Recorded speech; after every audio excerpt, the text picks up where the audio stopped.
Live everywhere. Daily Co's Radio on netrootsradio.com presents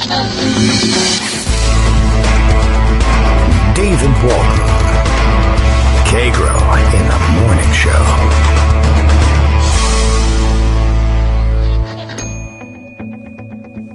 Now, here's David Waldman.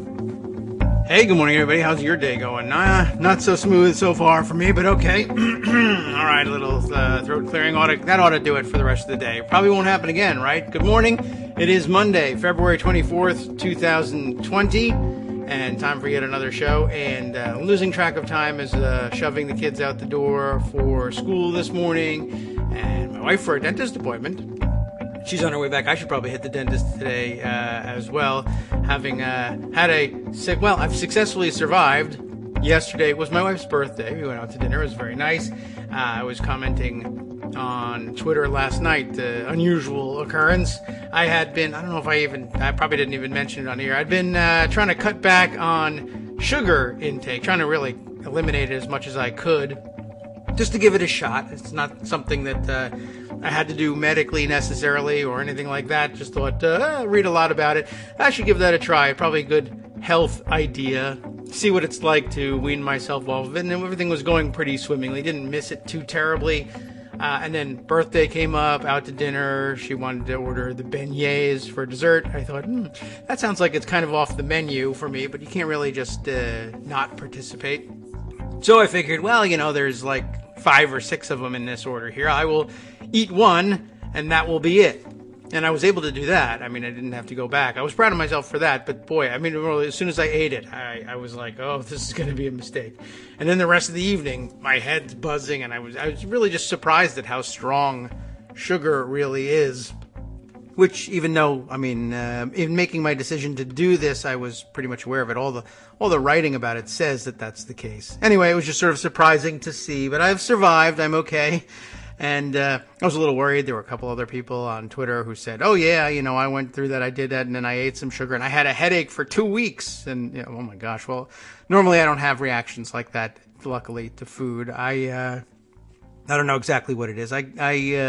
Caffeine, for instance, I was more or less impervious to, and I never really understood why it was that people had such difficulty drinking caffeine even in the afternoon, much less to me. It didn't bother me in the afternoon or the evening.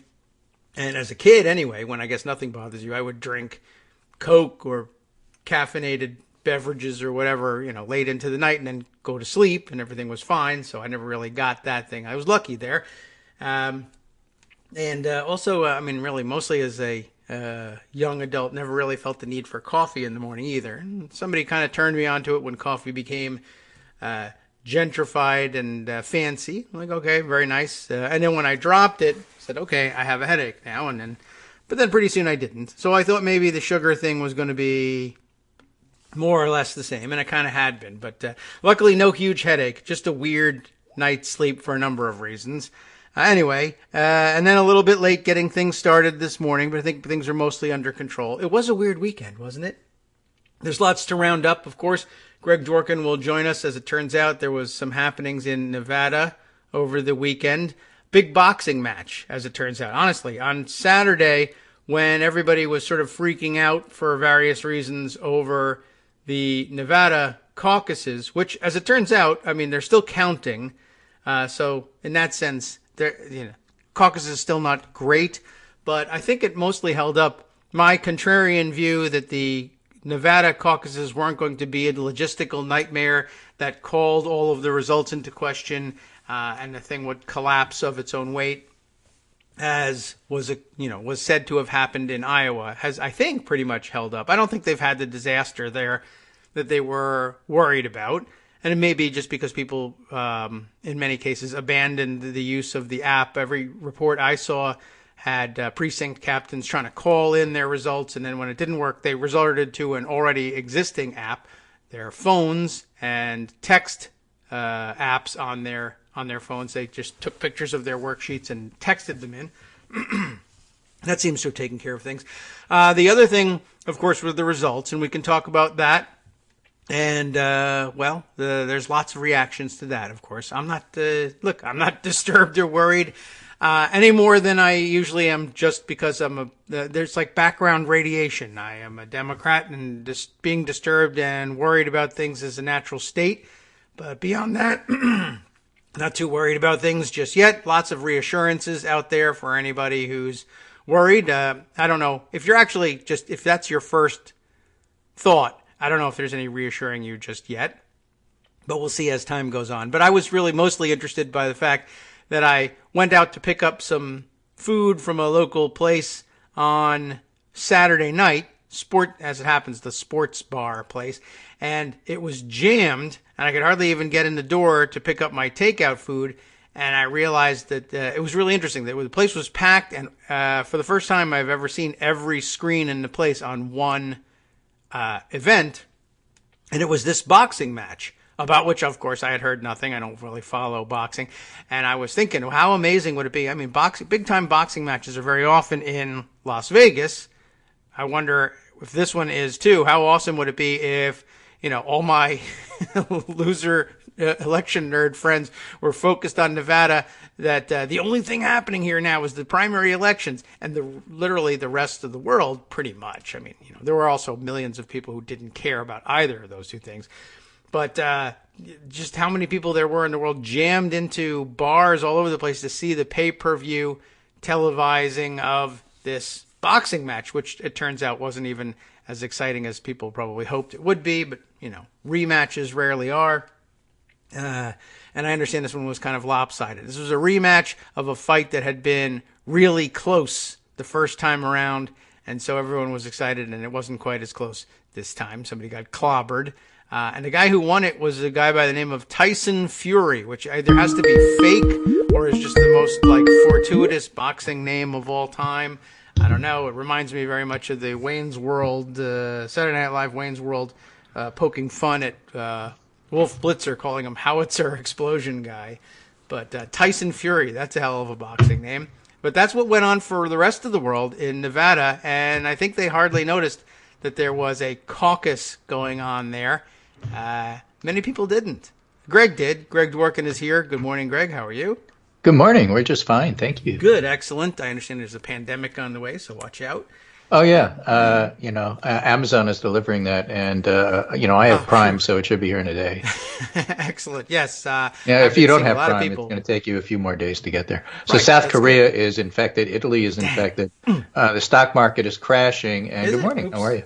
Oh, okay. I haven't checked on the stock market. I did notice. It opens at 9:30, but the futures are down like 800 points. Oh, well, I'm always down on the future. So, I thought there was my lawn while we're at it. Lots of coronavirus news, including our importing our own coronavirus-infected Americans this weekend as well.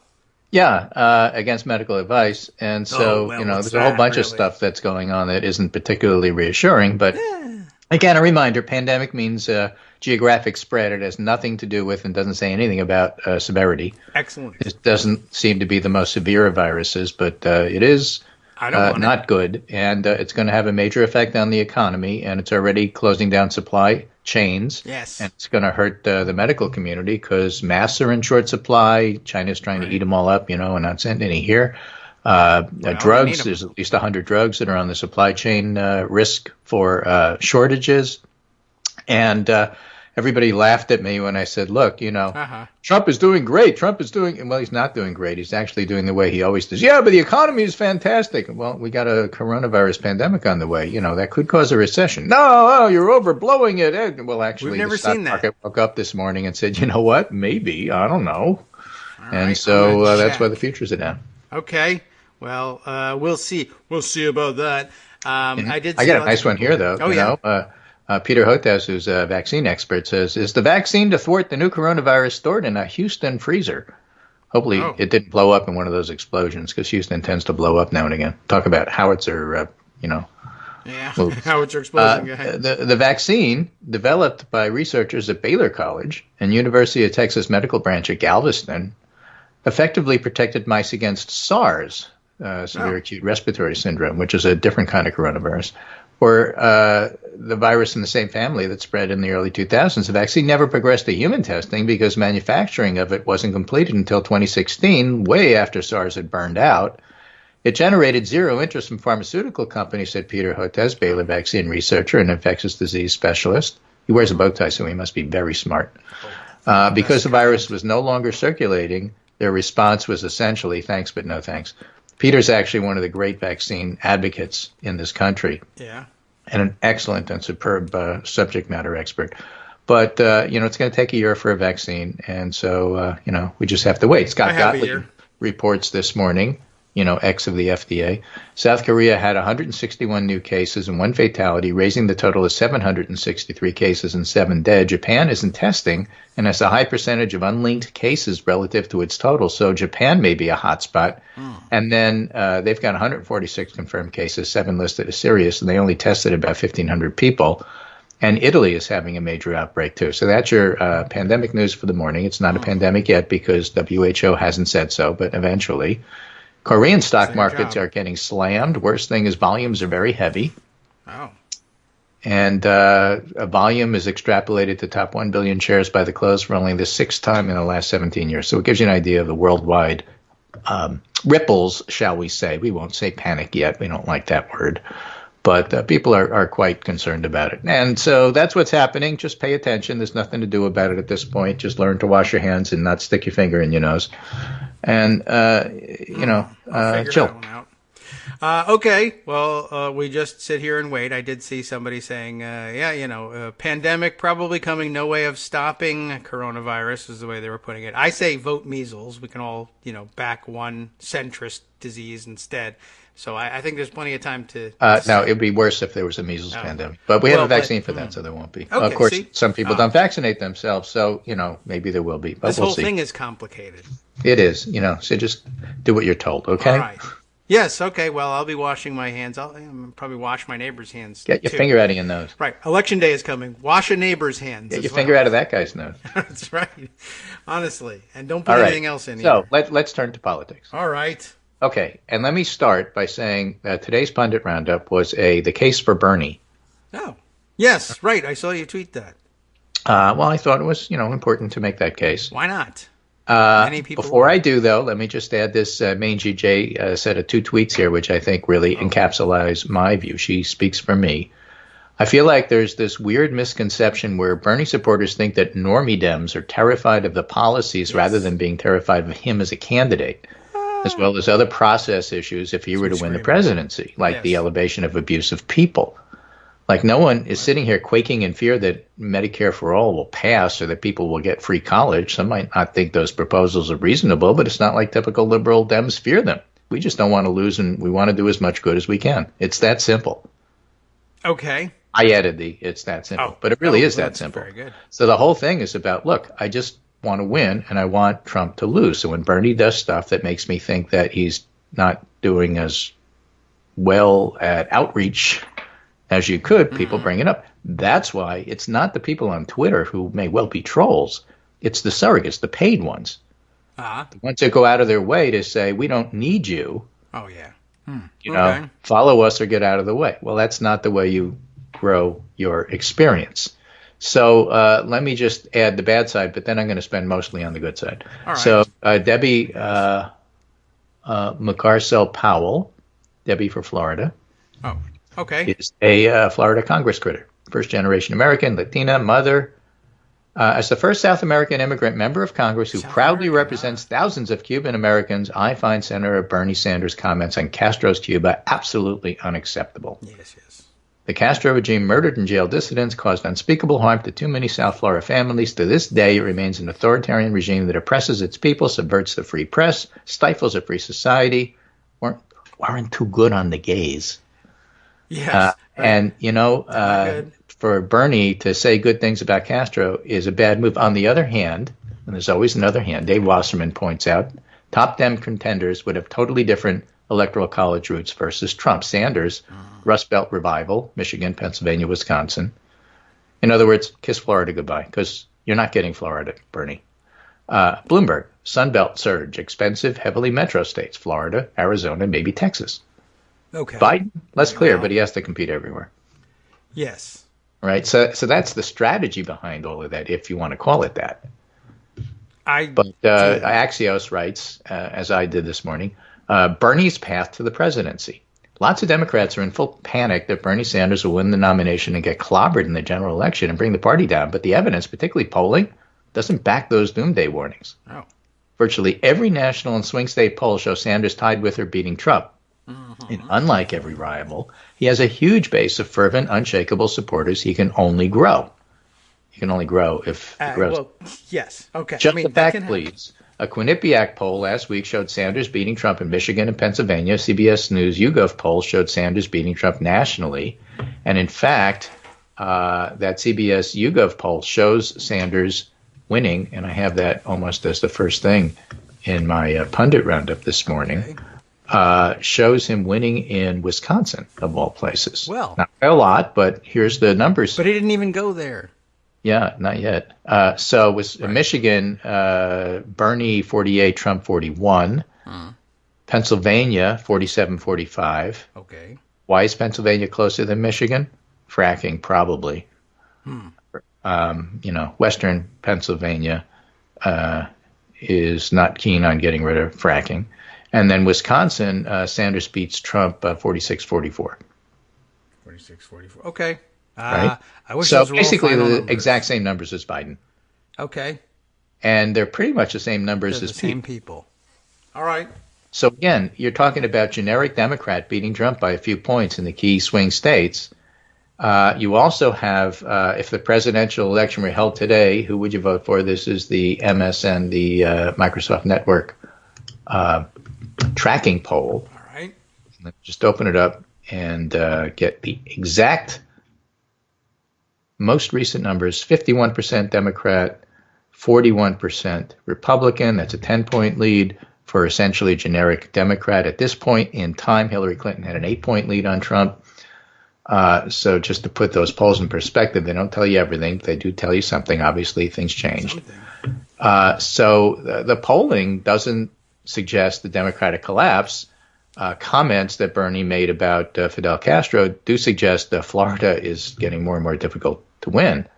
The other Microsoft Network poll that's out there is one about individual states. If the election were held today, would you be more likely to vote for Trump or a Democrat? And they have Wisconsin as 46-45, the Democrat, so pretty neutral. Michigan, 49-43, the Democrat. And Pennsylvania, 50-42, the Democrat. They also have Florida, 49-43. I promise you, if Bernie's the candidate, that won't stay there. And they even have Texas pretty even. Trump 47, Democrat 45.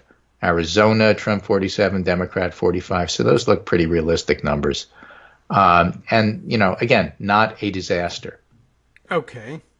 What they say is a close race. Now, for some people, a close race is a disaster because it means they'll have to worry about it, and it makes you nervous. And Democrats, by definition, are nervous. But as Jim Vandehei at Axios puts it, lots of Democrats are in full panic. The evidence, particularly polling, doesn't back doomsday warnings. All right, that's good news. Microsoft poll. How's their stock doing pre-open? I don't know. Me neither. That I'm not a corporist shill. Yeah, if all right. See? Yeah, I could just tell you right off the bat, but right.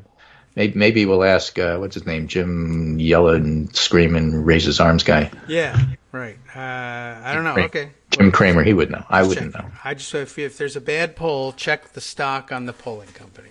Yeah. Anyway, so let me just give you the links for that so you can have them for the roundup later. All right. And, so there's that part in terms of Bernie. And then let's look at what actually did happen over the weekend in Nevada. And I think that that's instructive in some ways. All right. For example, let's just talk about Iowa and New Hampshire first. Well, that didn't happen in Nevada. Okay. But all right. Mike McDonald over at Election Project follows Turnout. Yes. And we're talking about the combination of Democratic and Republican turnout in very different circumstances. Okay. In 2016, for example, open in both parties, so you'd expect turnout to be higher. Yes, right. Okay. And it was. But here are the numbers.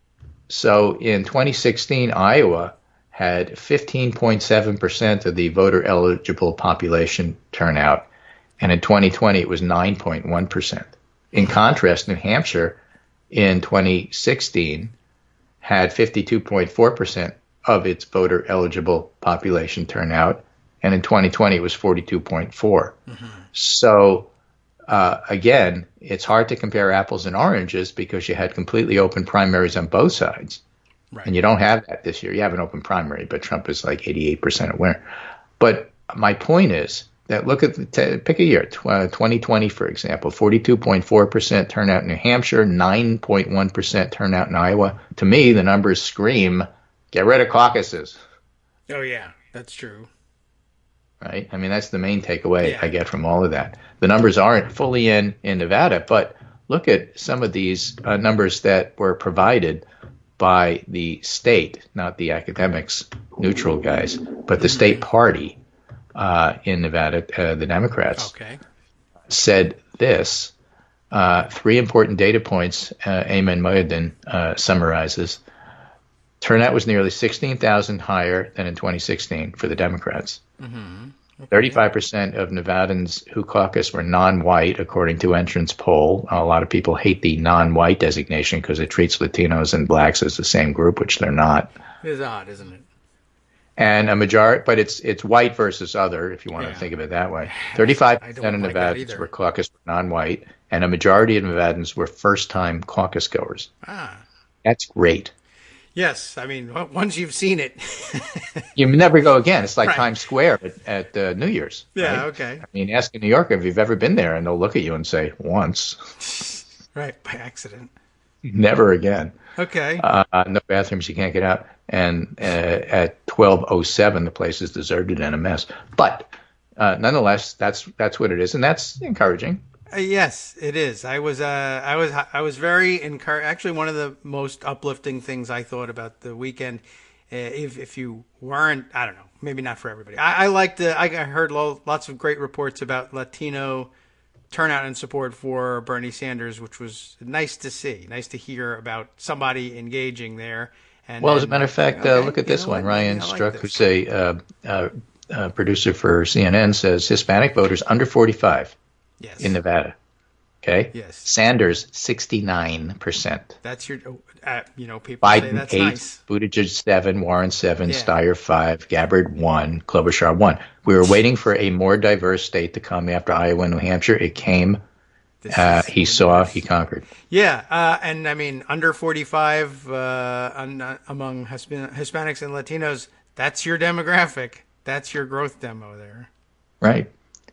So there you have the polling, and there you have some of those numbers. And let's look at the pundits. And this is a great comment from Laura Rosen in South Carolina, which I think illustrates everything, which is my motto. Nobody knows nothing. Okay. NPR in South Carolina interviewed. Remember, we had the voter on MSNBC who said, I didn't know who to vote for, so I did eeny, meeny, miny, mo in the booth. NPR in South Carolina interviews a man who says he supported Sanders in 2016, Bloomberg now, but voted for Biden. That is meanie. Okay. Right. And Jennifer Rubin looked at that quote and said, look, we try to make logical arguments and cogent analysis to an utterly irrational electorate. Sometimes so. And that's why the pundits are so often wrong. And that's why nobody knows nothing is my mantra this year. Yes. So I wrote this morning, if that's not humbling to a prognosticator, I don't know what is. Or if it's not humbling enough, you could look at your own record. I mean, I figured Clinton would win close race and was right about the popular vote, but didn't figure on Jim, the hell with you, Comey. Right? Yeah, right. And so Ben White, Morning Money Ben, writes in and says, everybody I know says Bernie's going to get clobbered. And Dan Dresner says, well, how many of those people thought Trump would win in 2016? And White said, well, almost none. Yeah, right. People seem to have the idea I'm endorsing this view. I'm not. None of us have any idea what's going to happen. Yeah. Well, I agree. And, I mean, I don't know. I'm sure a lot of people probably roll their eyes. So, if you can do anecdotes, because we already did the poll. So if you're going to do anecdotes, here's some more. This is Chris Ingram. For what it's worth, I did an unscientific, highly informal poll of my Facebook followers in rural northwest Minnesota, heart of Trump country, on who they would support in a Sanders-Trump matchup. 16 said Sanders, 5 said Trump, 1 said neither. Keep in mind, this is not at all representative, of course, but I hope it illustrates you should be highly skeptical of people in the media making blanket statements about Sanders' electability based on who they know. Like, my friends all say X. Well, that's, yeah. Don't. That's famously horrible Famously. thing to do. Yeah, Pauline Kael. I don't know anybody who voted for Nixon. Well, that's because you live on the Upper West Side of New York. Yeah. Yeah, I mean, quite honestly, I don't know anything about Morning Money Ben, but when you call him Morning Money Ben and say, Morning Money anybody is not going to know anything about He's a good guy. He's basically a fiscal conservative social liberal. Tennis partner, whatever, I'm sure. Yeah, but, right, Morning Money anybody isn't going to know what's going on here. So, well, there's this pandemic stuff, so I hope he'll chime in. They may know about that. No one, yeah. Okay, well... Okay, here's another one that people often don't think about, what they should. Writing in Washington Monthly, Christina Karish says, could overseas voters be the Democrats' secret weapon in 2020? In a close election, they can tip the scales in swing states.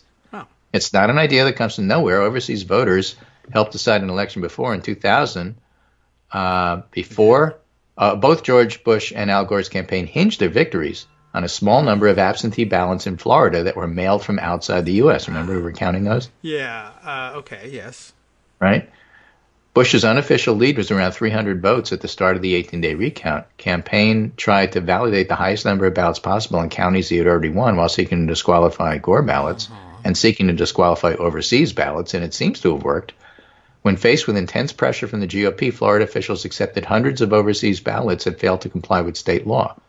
The analysis of 2,490 votes found that Florida accepted 680 questionable votes either from ballots without postmarks or postmarked after Election Day from U.S. cities and states, and Bush won Florida by 537 votes. Just a reminder, Bush didn't really win Florida. Yeah, well, that is a good reminder. I don't know if I could count on flipping the penny and having it land on its side again to make overseas voters decide things, but how about this? Illegal voters decided things. Well, that's the classic election, and of course in Nevada they didn't flip coins. They should have just cut the deck. Hi, it's me, David Waldman, your host for Kagro in the Morning, and I've learned that I either need to update these announcements more often or stop saying that the announcements are brand new. What's not new is that this message, too, is a call for your support in keeping the Kagro in the Morning show on the air. My thanks go out to all of you who do support the show through your donations. The stats say that Kagro in the Morning fans download our program about 2,000 times each weekday, but our donors make up only about 8% of our daily listeners. Patreon.com, Patreon.com, makes it simple to make easy, secure, recurring monthly contributions to support our show. Patreon.com/KagroX gets you straight to our donation page. If we're helping keep you sane during the Trump era, consider what that's worth. $1 a day? 50 cents? One thin dime? We do about 20 shows a month, so pick a number, do the math, and head to Patreon.com/KagroX to let us know. Thanks again, everyone, for all your support.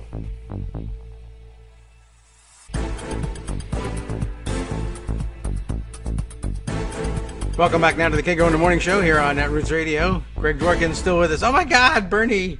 All right, I'm back. I'm okay now. I'm going to survive. Yeah, lots of very interesting indicators over the weekend. And where do you want to pick up now? I want to go a little bit more about some of the strength that Bernie showed in Nevada, because I think that's important. Yes. Oh, you know what? Maybe I'm rooting. I just realized it just hit me. I should be rooting for Bernie because I can do a Bernie impression much better than I don't think I have an impression of any other Democratic candidate. So now I can do both sides of the election. So that's the best outcome for me. Mm-hmm. So the rest of the show is Bernie. How about that? Well, that's good. So, what we have here, this is Jonathan Bernstein, Why Nevada Mattered. Sanders had a decisive victory and Biden a respectable second-place finish. The rest of the field has less to celebrate. All right. So the winnowing is happening. Winnowing, yes.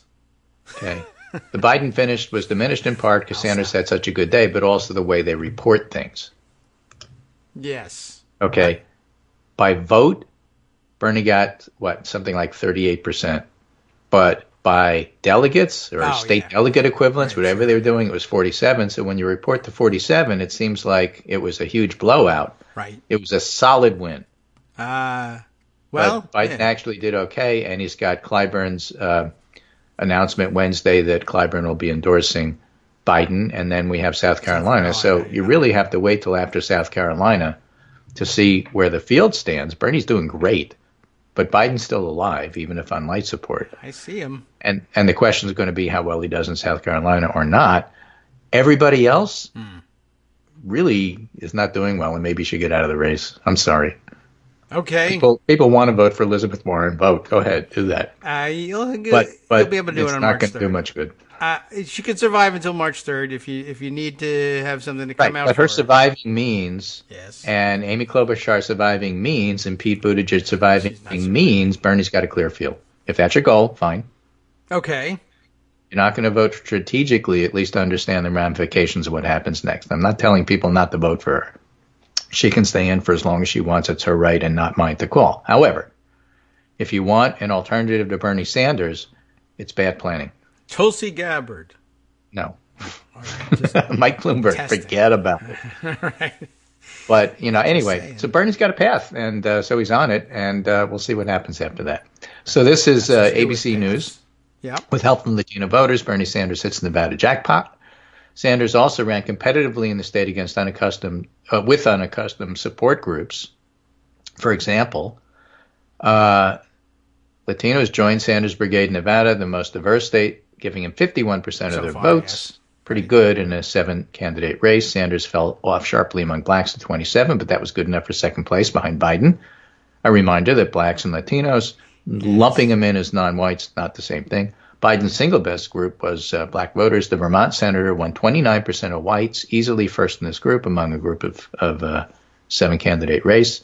Sanders won half of independent caucus goers, a core support group, and he won Nevada Democrats as well with 31% support. And 7 in 10 mainline Democrats voted for somebody else, but no other individual candidate won more than 20% of the vote. And that's what I mean about, stay in the race, get out of the race. Are you doing it strategically, or are you doing it for you feel like you owe your supporters the right to vote for you, which is fair, but, understand the results?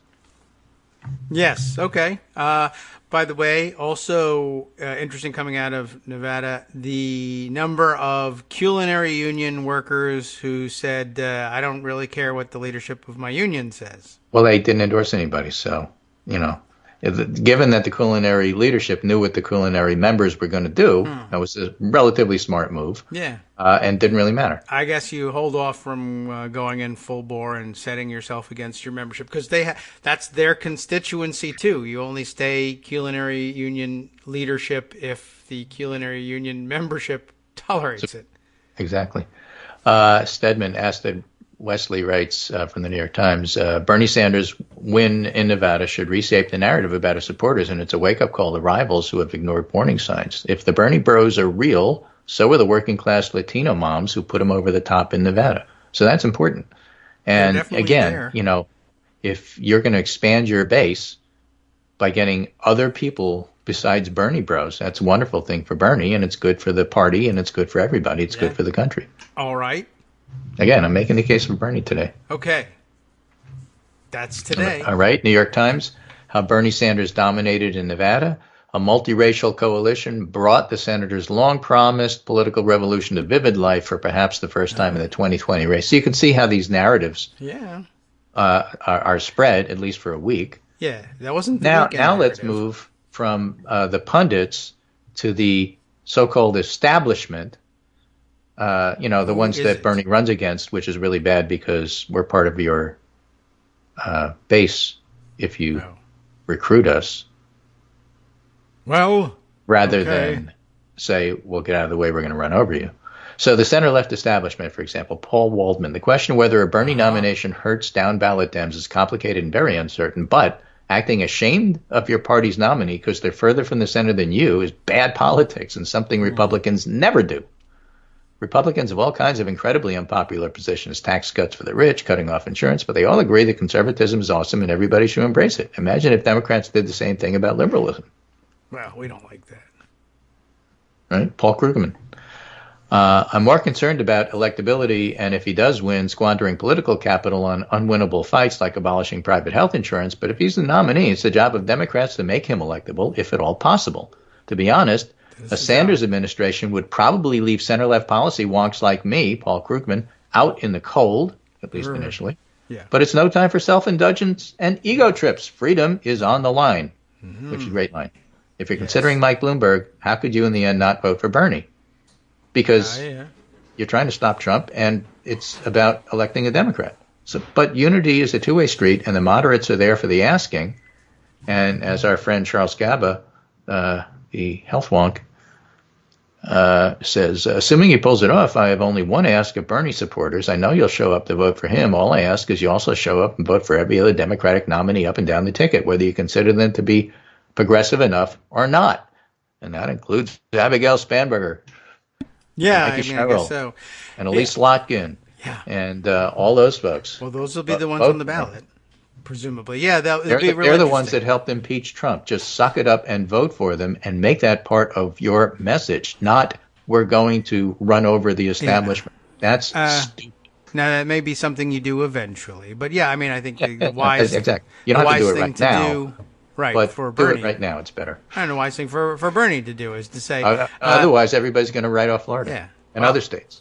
Many states. But, yeah, the wise thing for Bernie to do there is to say, listen, overrun the establishment next time. These are the names on the ballot this time. And as between this one and that one, who would President Bernie rather have in Congress? This one. It's pretty clear. Are they going to fight me? Yeah, they're going to fight me. They're going to fight me less than this other person? Probably. Very likely. Do I have better ideas about who else should be there? Yes, we'll talk about that later. But then, for now, as part of the case for Bernie is remember who we're running against, and that's Donald Trump. And, of course, he's doing all sorts of weird stuff with the intelligence community right now. Washington Post has a nice story about something has to be done, Trump's quest to rewrite history of the Russia probe. Among other things, he's firing everybody who had anything to do with it. He's firing anybody who those people prosecuted, or at least if he can't fire the prosecutors, he's acquitting and pardoning the perps. Yep. He's really trying to expunge everything about that. And so, it's pretty authoritarian, so we have to keep an eye on that. Now, there are people that don't care. This is Liz Mayer, who is a Republican strategist, who says, guys, I'm just going to say this now. I am not representative of many voters, and it's true. Let me preface this by saying she's not representative of many voters. Yeah, she's Republican. But if it's Trump versus Bernie, and Connecticut is within 5 points, unlikely, but it is, I will vote for Trump. They're both awful. They both love the British National Health Service, which is automatically disqualifying. What? But ultimately, I think it's easier to come back to normalcy from a lawless nationalist national leadership than it is a socialist one. So if I'm forced, and hopefully I won't be because Democrats will stop Bernie before he locks it down, I will choose Trump. Don't yell at me. And John Weaver, who used to be the advisor for Kasich, responded by saying, stupid. Seriously. This is seriously stupid stuff. That's what does she mean? But you're going to see that, and see, I'm telling you this because this is all going to be part of the narrative. If Bernie wins, we're going to lose Florida, a bunch of other states, and all the never-Trumpers are going to vote for Trump. That is going to be the narrative. Yeah, loose definition of never-Trump. Well, I like to think of them as Rexiters. They wanted to leave the Republican Party. When they said never Trump, take that with a grain of salt. Okay, but some of them are, and some of them will say, yeah, Bernie, even Bernie, I will vote for Bernie. Good. But not all of them. And again, it's a narrative setter. Okay. What does that mean that they don't? They both love the British NHS. You answer that later if you like. They're trying to get rid of private insurance. But they're trying to nationalize the health service. They're trying to grow government and make the government twice as big as it is. Trump is? I can't abide that. No, Bernie. Well, she says they both do. I don't know what that means. Trump doesn't know what he's doing. Oh, well, okay.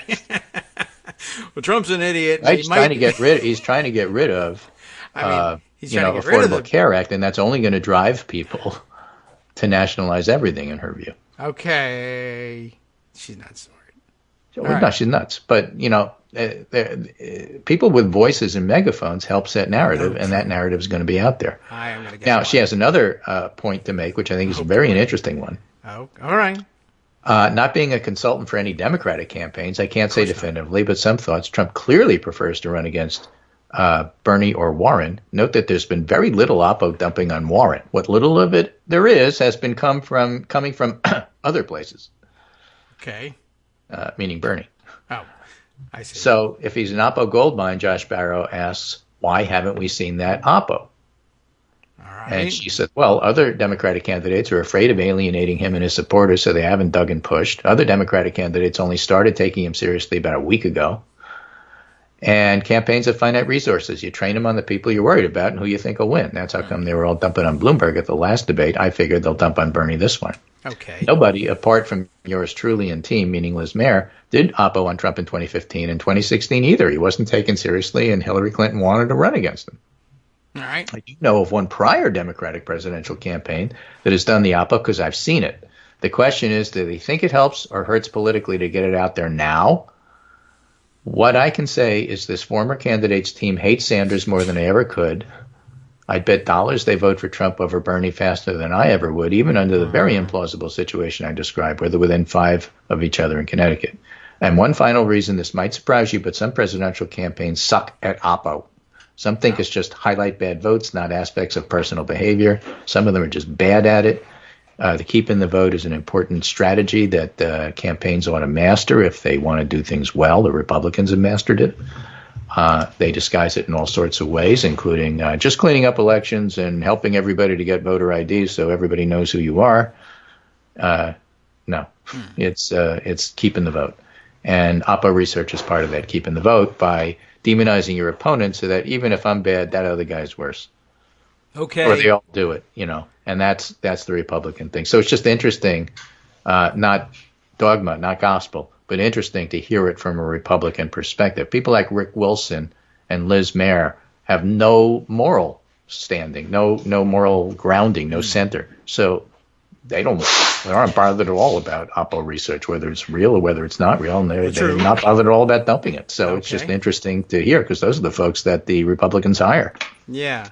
Wow. All right. And if anybody is unclear about Liz Mayer, just briefly, the Twitter bio, communication strategist for Roy Blunt, Scott Walker, Rand Paul, Rick Perry, Carly Fiorina. So. And hates Trump. Yeah. Hates him with a passion. But is a Trump supporter in the end. But in the end, we'll vote for him over, and there's going to be people like that, and, it's part of the deal. And you can say, fine, we don't need them. Well, only by expanding the whole rest of the base of that you don't. Now, the polls say right now it can be done. Again, the case for Bernie. And probably because at this point in the election, nobody's really paying attention, and it's all about generic Democrat. And the generic Democrat has a reasonable competitive chance to win in November. And that remains true. And that's what all the polls that I started the segment with really tell you. Now, new CBS YouGov poll in South Carolina: Biden 28, Sanders 23, Steyer 18. Remember, he's spending a ton of money down there. Right. Yeah. Warren 12, Buttigieg 10, Klobuchar 4, Gabbard 1. Mm-hmm. Gabbard. Right, still there. I'm just kidding. Okay. So that's your basic summary for the day. There's reasons to think that Bernie's stronger than people gave him credit for. He may upend all the conventional wisdom. The whole idea that you have to win Florida to win the election may not be true if you can take Arizona and Wisconsin and keep Michigan and Pennsylvania blue, which wasn't true in 2016, but the numbers say Bernie can do that. On the other hand, you have to make sure he'll probably make Virginia closer than it otherwise was. Mm-hmm. And he's going to lose places like Florida that he otherwise might win, and you have to wonder what kind of effect that's going to have down ballot. And it's a fair and reasonable thing to ask that question, and to just have it all pushed aside by, you establishment people just don't get it, doesn't really satisfy the question. It needs to be addressed. Yeah. I mean, there's various ways of addressing it, but not addressing it is, by definition, not a way of addressing it. Yeah. Anyway. New CBS YouGov poll is Elizabeth Warren back in second place in the national standings, not state by state. And I am always faintly amused by people who think the national polls tell us nothing until you get a national poll, which gives you numbers you like, and then it tells you everything. Aha! I'll take it. Yeah. So, we'll know more on Saturday and then Tuesday right after. So, it's not far. Do what you want to do, vote whoever you want to. But at this point, even with only a small number of delegates chosen, Bernie remains the front runner. Well, that's what we've got. So, look at him with cool, calculating eyes. Okay. out of love and respect, when we tell you what to do, Bernie, it's because we want you to win. Hey, that's always been part of his advice. You ought to be telling people what you want them to do, and even when it's contrarian. Yeah, well, the contrarian thing is, be nicer. Oh. Now, it could be that those who say, look, this is a totally revved up, ramped up, totally partisan election, put a partisan there. You guys don't understand. You're fighting the 2016 and 2012 election when, in fact, it's 2020, and this is what you have to do to win. Okay, then you better win. Yes, that's true. I mean, I guess there is that. I suppose, well, never mind. I'll worry about that when we get to it. Yeah, okay. I'm just thinking about the various things, the way Bernie has handled other things in the past. It brought me back to mind of when he was insisting to Bill Clinton that he ought to have been more contrarian about his health care proposal back in the day, and that his role was to be that, to be the pushback guy. And well, I don't know. I mean, I guess if you tell everybody that you're going to be steamrollered if you're a pushback guy, well, I don't know. That is odd. That is difficult to reconcile with the path that Bernie Sanders himself has taken. Well, just keep in mind the electorate. I was a Sanders guy, but I voted for Biden, even though I really prefer Bloomberg. There are okay, guy. That guy is like in my head. That is the electorate we're trying to reach. Yeah. And I'm thinking, well, how do you do that? Now, I'll say in closing, one thing that wasn't in the pundit roundup that ought to be, and that is Bernie has something that Biden has a little bit of, Warren has a little bit of, although it's been dented with the DNA stuff, and that is authenticity. Okay. You cannot take that away from Bernie, and that's why a lot of the attacks, so-called attacks, don't stick. Okay. In the end, people say, look, I may not agree with him, but he's a genuine, this is what he thinks, and he's Bernie. And so, well, he's Bernie. So I don't expect him not to be Bernie. He's Bernie. Well, he is. And, when you get that kind of persona, it inoculates you against a lot of things. That is true. I mean, it did for Trump. Yes, and it will for Bernie. And so that's a way of underappreciating his strengths. And it's all psychological. Using psychology on me. No, I mean, just people react to that in their gut and saying, look, whatever you tell me about Bernie, I know who Bernie is. I may be wrong about that, but I know. Right. I know in my gut. And when people start feeling that way, the attacks don't work. Yeah, well, okay. I mean, that may be a thing. That's part of the answer to Liz Mayer. Okay, good. I think I'll take it. I mean, why not? We'll take it under advisement anyway. That's one of many things to consider, and we have seen it work, and we have. But, yeah. Let's be fair.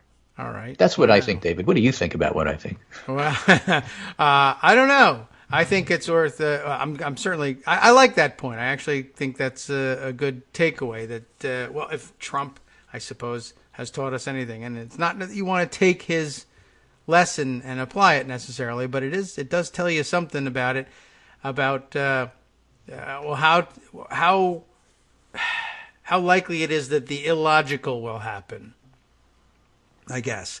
In this country? Yeah.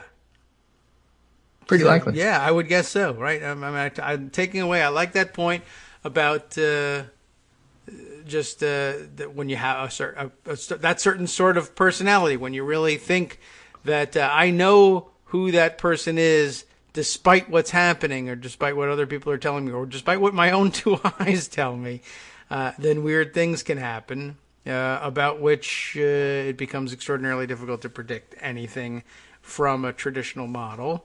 And, lightning could, I suppose, strike twice this way. Well, ever since 2008, again, the last point is that people really have been hurting and are kind of desperate for change. And if you live in one of those small towns in West Virginia where all the stores are gone and the only thing left are big boxes of McDonald's, and these places do exist, and the kids hate it and they're moving away, you're not going to be happy with life and you're going to be looking for change. Now, you may not understand what the best change is, but you'll be looking for it. Yes. So you can't run a Jeb Bush and a Joe Biden and think, okay, we got this. Right. And that's part of what hasn't changed. And talk about, catching lightning in a bottle twice. Well, that's why. People are still looking for change. They're not happy with the way the country is. Now, they answer the question about what it needs to be in completely different ways, and nobody's really sure, like that guy who's bouncing around from Sanders to Biden, Bloomberg. They don't know how to fix it, but they know it's broken. And as long as that's the case, the simple establishment stuff isn't going to work. Biden's strongest appeal was let's get back to where things were normal. And the problem is back where things were normal wasn't so great. That is true. And I guess people thought, well, it's better than what we have now. It's better than what we have now, which is why he would win. But it's not so great, which is why he can't get through the primary. Yeah. And go back to the working moms in Las Vegas, and they're thinking, what was so great about how it used to be? Yeah, that's true. And in many cases, they weren't around for how it used to be back. Certainly in the Trump version of things, how it used to be back in the 50s before I was born, or before he was even really relevant. Trump himself, this weird idealized theory about things, or many of them are new to, if not new to voting, new to the country in some cases. Yep. Yeah. All right. Very well. Interesting. By the way, I can tell you that now the stock market is open, so now we can answer all those questions. Not good. Microsoft, since we were checking on them, they're down too, right? Down 3% in early trading. McDonald's as well, which you mentioned, that being the only thing in town, down 1.5 there. So everybody's down. So there you go. The market summary as of this moment is they're down 785 points. Yeah, that's a lot. That is for an early start. So I guess we're just starting.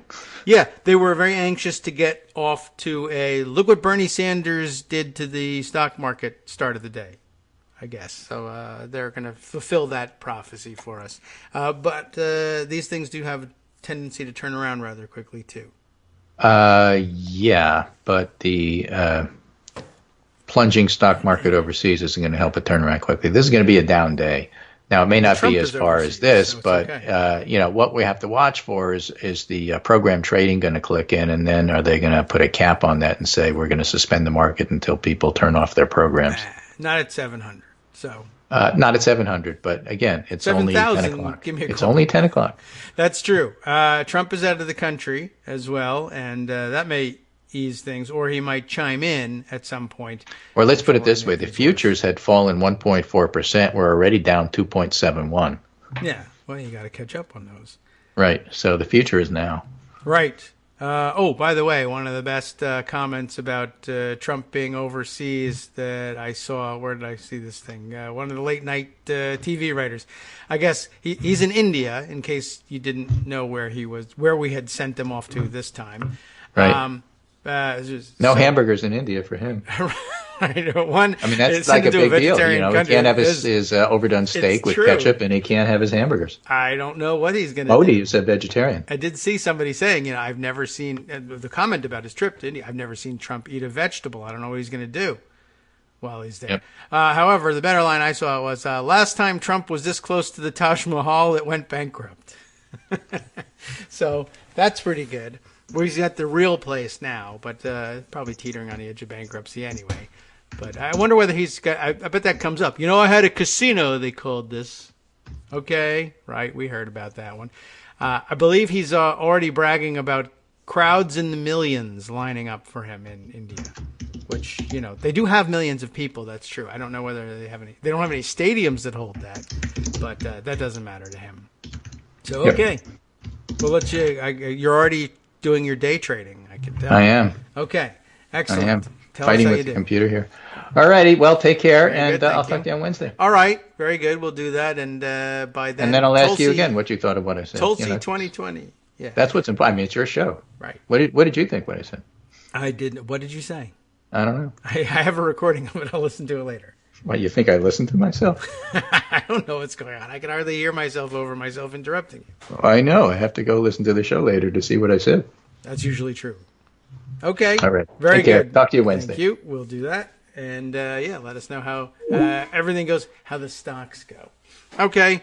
lots to catch up on, as I said, and quite a few interesting tweets from over the weekend that I actually wanted to catch up on as well. I was reminded by all the talk of the Bernie Sanders versus the establishment, whatever that might mean, of tweet from Brad Miller, used to be a member of Congress from down there in North Carolina. And by the way, I see a lot of people, the worry extends to North Carolina. A lot of elected Dems there worried about what a ticket headed by Bernie Sanders might mean for their election prospects. I understand. You certainly have a closer and better view of what's happening there than anybody else would. Although, sometimes things surprise you. And it certainly could. It couldn't hurt, for instance, like we were speculating on earlier, for Bernie Sanders to say, look, you got your wish for the nomination at the top of the ticket, and the job can't be completed without votes all the way down the ticket. You may have doubts about whether or not the people you would be casting your vote for, who you're going to have, the people you'll really have an opportunity to cast your votes for at the in your congressional district, might not excite you, might not thrill you. But the idea that you're going to accomplish your revolution all at once, or that you really need to take things out on people who haven't been supportive enough of Bernie in the past, or even have said terrible things about them, or are worried about Bernie Sanders leading the ticket, it's a binary choice at this stage. And Bernie Sanders, I guess if you put the question to him directly, who should I be voting for, this one or that one, he'll answer it pretty clearly for you. Now the question is whether or not you'll be listening to him. And if you declare yourself an individualist, marching to the beat of your own drum at that point, but Sanders or bust at every other point, that's going to be odd and difficult to reconcile. So I'll tell you what Brad Miller had to say, though, about the different point after this break.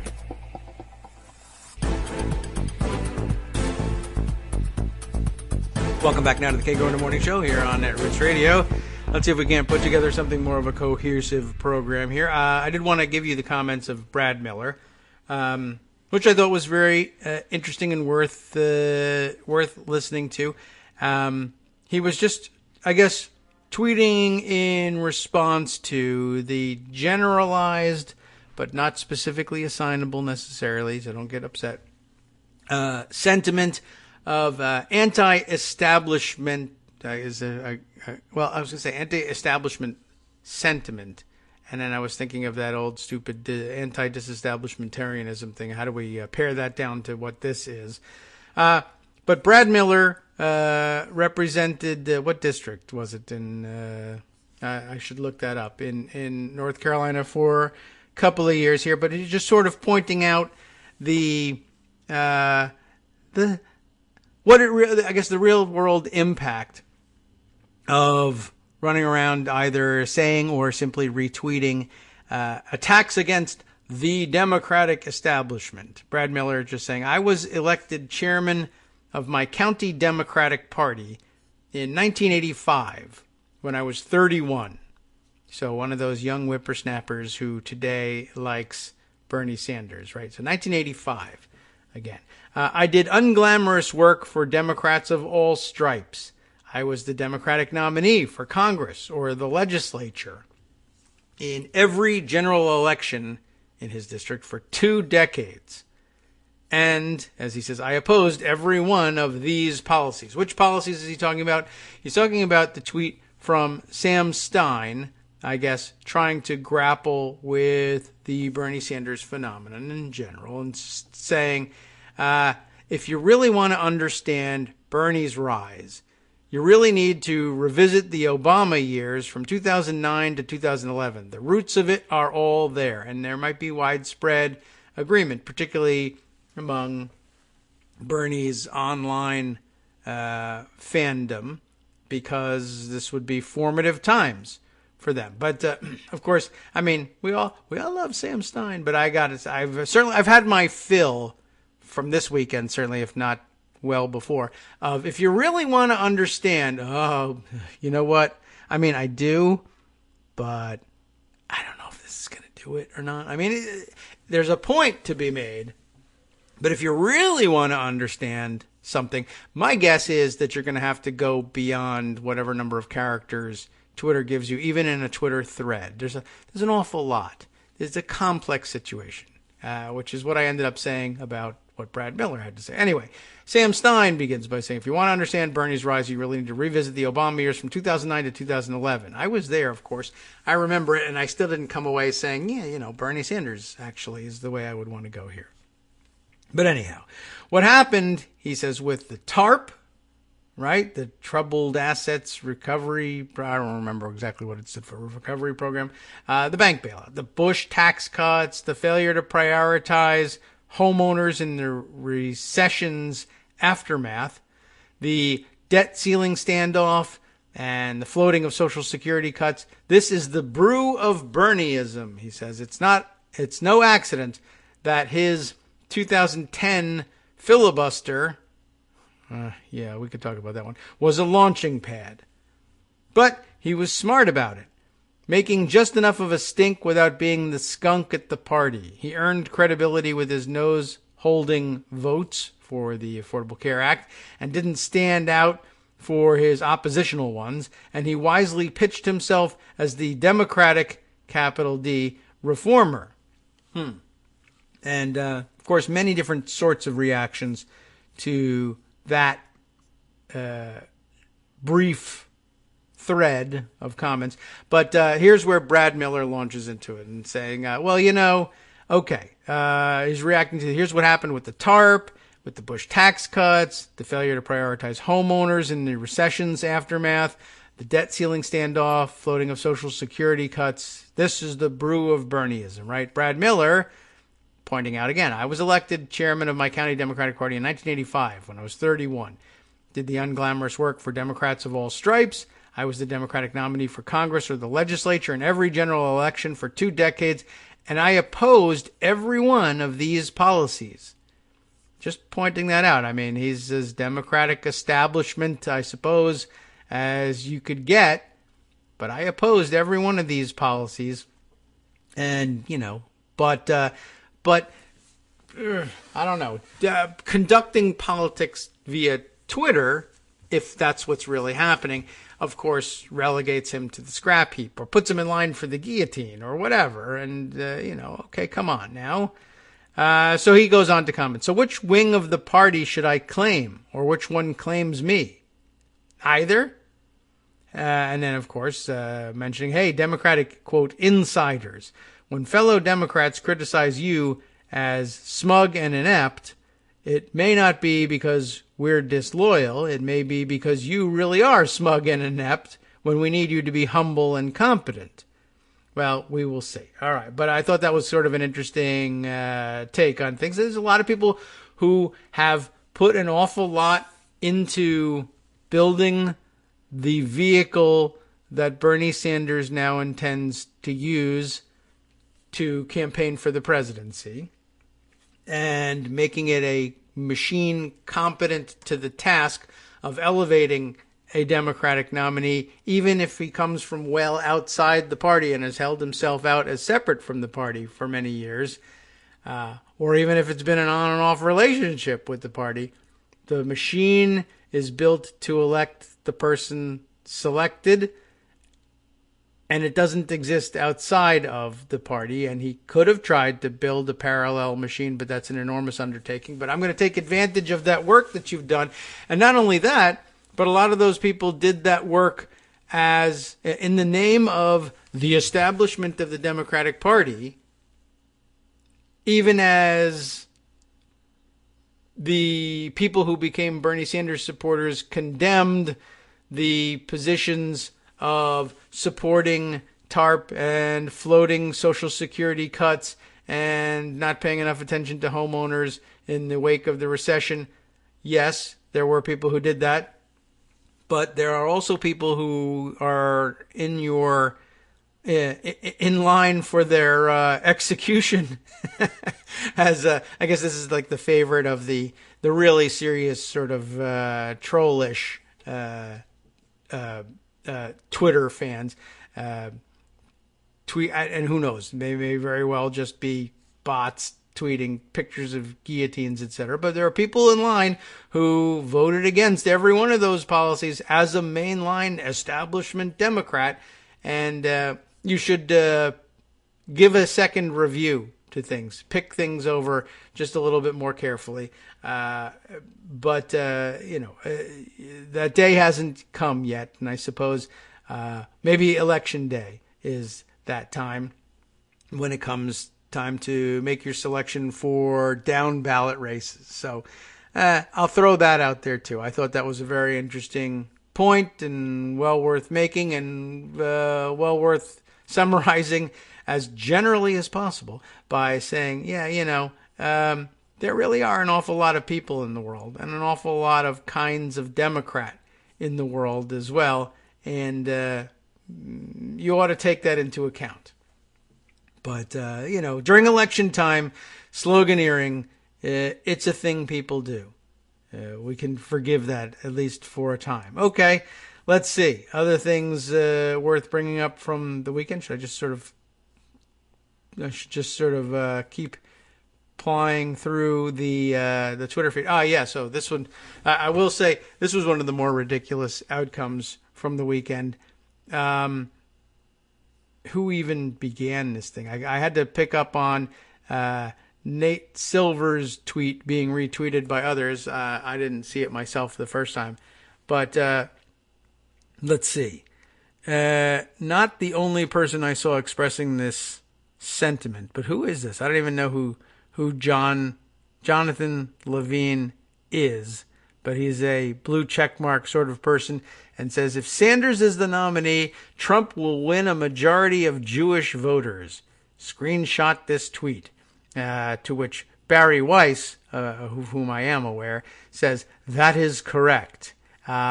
Here, even Jennifer Rubin is able to get it, I think, closer to correct by saying, well, this, of course, is ludicrous.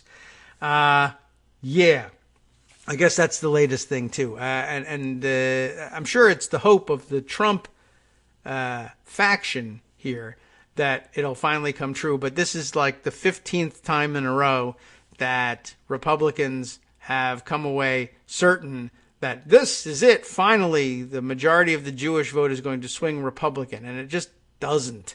And it hasn't. And it's not likely to. And Israel policy isn't going to be the thing that does it. And it's just weird to say so.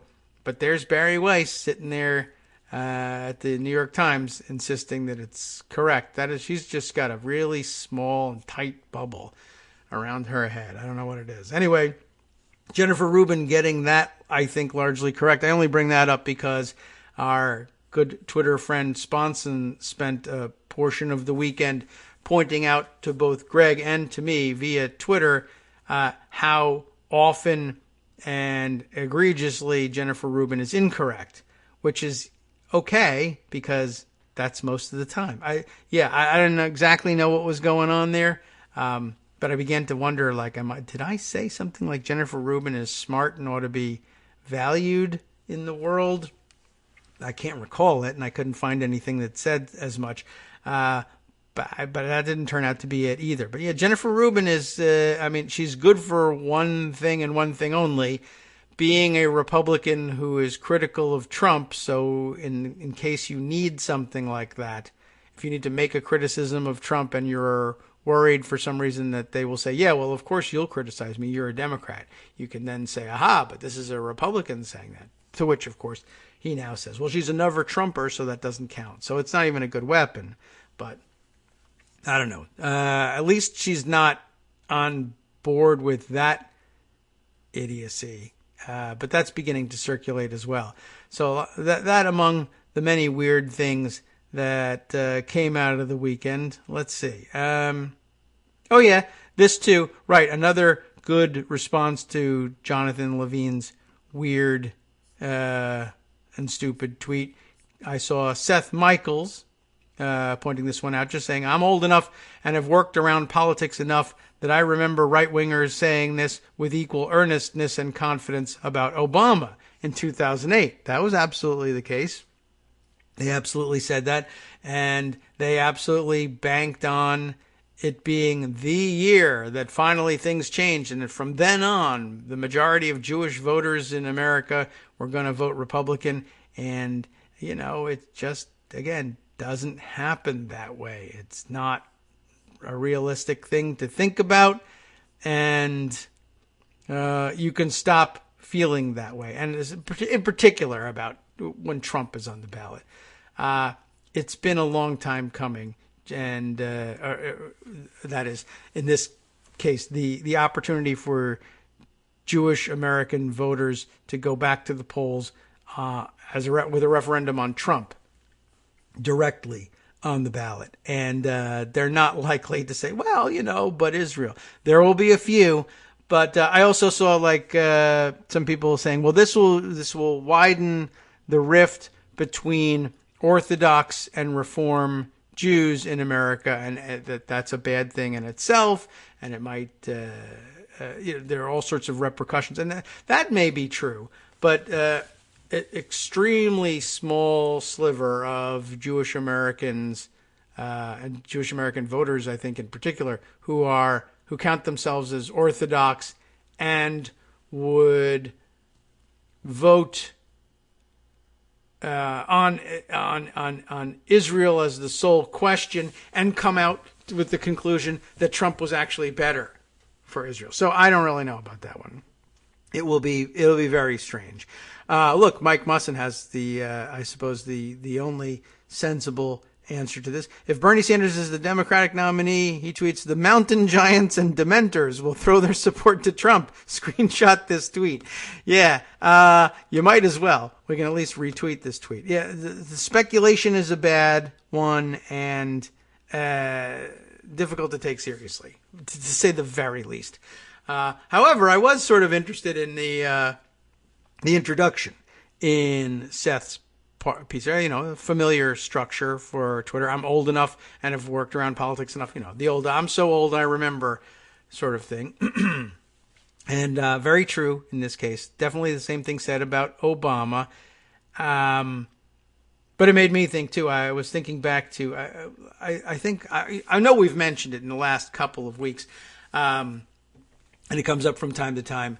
But I suppose now it's more important to be somewhat clear about the background here. I did work for Bernie Sanders' first Senate election in 2006, and I guess that probably contributes to my not being terribly worried about everything. But it also contributes, by the way, to my, I don't know, I probably wouldn't have accepted the statement outright in blanket form anyway. The idea of knowing and understanding Bernie Sanders or finding him to have been perfectly consistent on everything or even anything for that matter. I think basically once you get close enough or watch closely enough with any politician, in my world, I don't fall in love with politicians. I don't find myself inspired by politicians ever, honestly, and I hope I never do. But anyway, it occurred to me that my experience working for Bernie Sanders in 2006 taught me an awful lot about him. I did not come away with the impression that he was different in kind from most any politician. And I think you were supposed to come away with that impression. And I think his biggest current fans carry that impression for the most part, though I'm certain that there are many who are enthusiastic about him, but who also think, well, look, in the end, politicians are politicians. And after all, his own message is about don't, fall in love with or totally trust any politicians. And so it's a good lesson. You should take it away. Watching him work hard to secure the nomination for the Senate seat, and he was operating again there as an independent, but I got kind of a front row seat to, well, not really front row, but a pretty good seat, let's say. I wasn't like a top advisor or anything. But did I ever really discuss what I wrote? I did his campaign blog for him, which, what do we call it then? Progressive America, I believe. And, it was what it was. But I got a pretty good view of the work that he had to do to try and first convince Vermont Democrats not to name their own nominee. Is that redundant? Name their own nominee? Probably. Anyway, and to endorse him as an independent, again, to throw the weight of the Democratic Party of Vermont behind. And remember also that there is a progressive party, and a fairly robust progressive party that actually holds seats in the legislature and everything in Vermont. But he wasn't their nominee either, and he didn't seek their nomination. He sought their endorsement, yes, but he didn't want to be a part of a party organization, which is something you can do in Vermont because it's a small state and not something you can easily do running for president. And so it's very different. But there was a real interesting view of things from the inside on the campaign, watching an independent sort of suddenly realize, well, now if I don't need necessarily the party apparatus, then I at least need to be able to convince this party that I've refused to belong to do what I want them to do for the good of all here. Could it work? And it did. It was a difficult thing to do, but also, in that particular situation, this was 2006. At the time, I was also very much convinced, as I still am, that George W. Bush required impeachment at the time for a number of things, for torture, for warrantless surveillance of American citizens, any number of things. But those were tops of the list, I thought. And what was really interesting was that most Democrats in Vermont agreed, most progressives in Vermont agreed, most independents in Vermont agreed that George W. Bush ought to face impeachment, and they were actually quite active in seeking it. They were petitioning in their town meetings, petitioning the Vermont state legislature to agree and to dispatch a resolution to Congress calling for the impeachment of George W. Bush. But at the time, Bernie Sanders was walking a tightrope similar to the one he'll be walking now, which was to say, well, will Vermont Democrats or Vermont independents or Vermont swing voters, and there are such things, there's, supposedly moderate swing voters everywhere, right? Will this endanger my Senate race if I am openly accepting of the push that Vermont grassroots activists are undertaking to advocate for the impeachment of George W. Bush? And he decided that the better path to the Senate, which was, in his view, a better path for all of us, will all benefit by having Bernie Sanders in the Senate. And how could you not think so, especially if you're Bernie Sanders running for the Senate? And really, honestly, for Vermont, that may have been the answer, right? I thought it was. It seemed like a good one to me. And but the path to putting Bernie Sanders in the Senate for Vermont and for all of us, he was convinced at the time, meant that Bernie Sanders can't be associated with the message of impeachment. Bernie Sanders needs to tamp down on growing pro-impeachment sentiment in Vermont and make sure that that it's off the table, as certain Sanders fans' arch enemy Nancy Pelosi put it way back when. So Sanders absolutely adopted the Pelosi position on an extraordinarily important point of constitutional jurisprudence, that it was best for all if we shut up about impeaching George W. Bush because we don't have the votes, even though he was running to be one of those votes. And just leave it until, don't talk about it. We need to put it off until after the election at the very least, or entirely put it off the table. In other words, it was a very standard Democratic establishment position to take on something of extraordinary importance. And yes, Bernie Sanders does take those positions. Now, it's not meant to drive you away from him. If you're a Bernie Sanders super fan, you're not going to buy into it anyway. You're going to say he was right. And you're right. He was right about that because he made it to the Senate.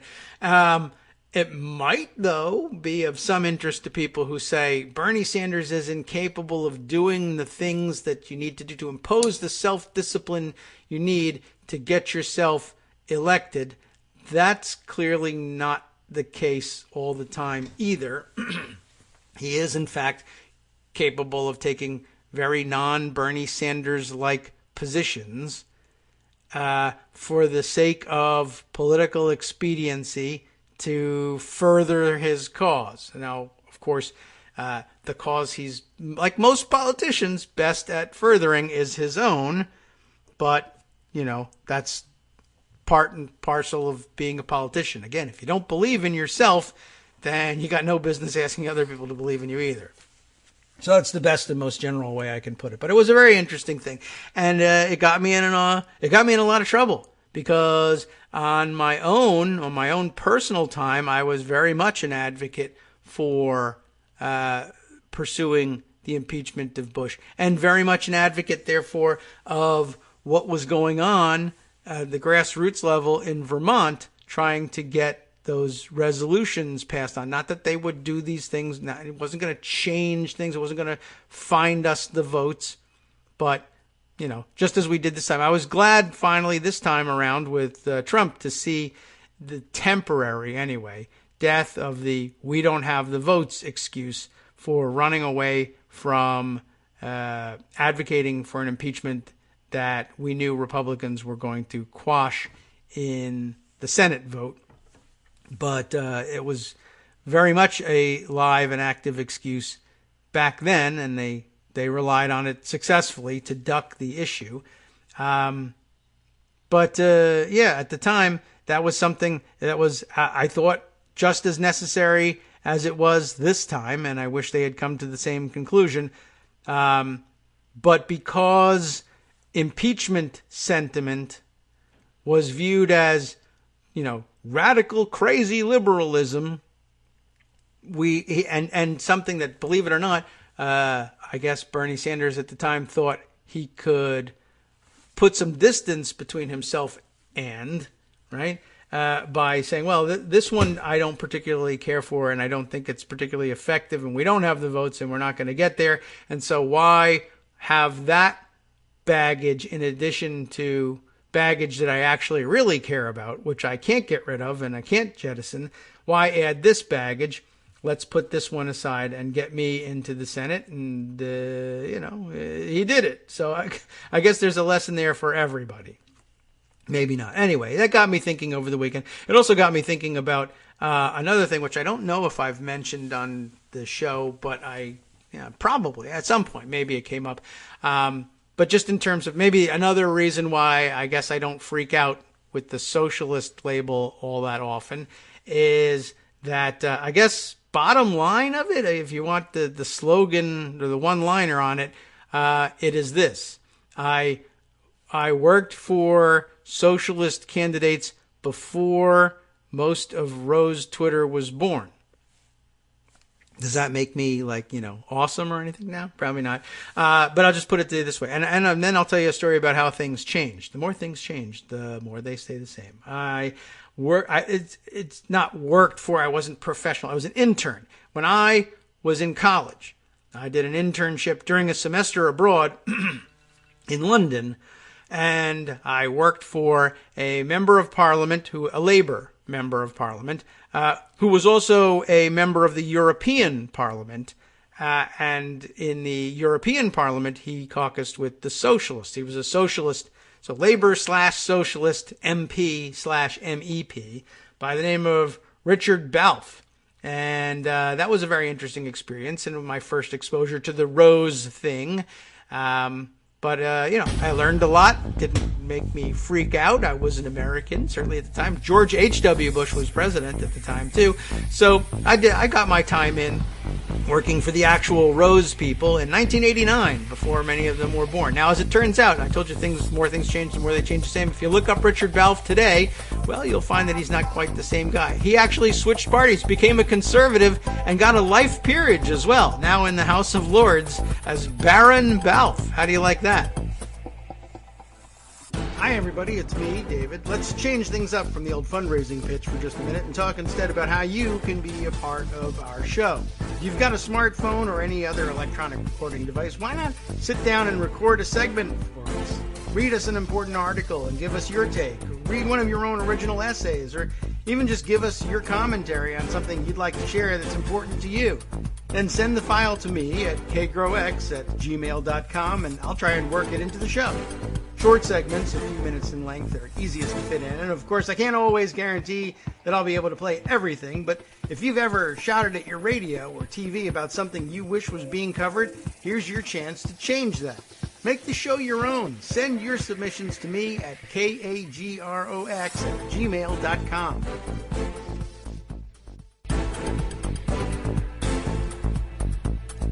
Welcome back now to the Kagro in the Morning Show here on Roots Radio. All right, let's see. I guess we'll just wrap things up less about me and more about other stuff.